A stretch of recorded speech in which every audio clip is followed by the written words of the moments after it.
द्राक्षबाग ही जर बघितली तर अशी सरासरी एकसारखी ही फुटली पाहिजे.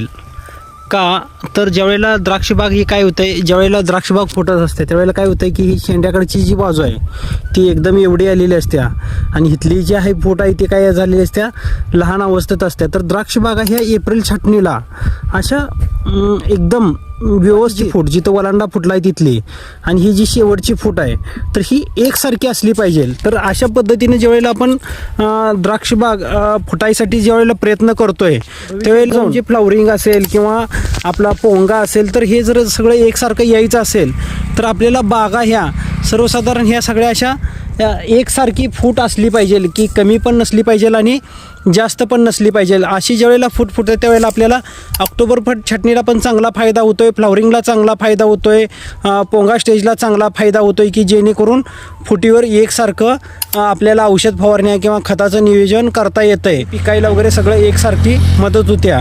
तर अशा पद्धतीने द्राक्ष बागायतदार मित्रांनो आपली बाग कशी एकसारखी फुटल ह्याच्याकडे जास्तीत जास्त लक्ष द्या. धन्यवाद.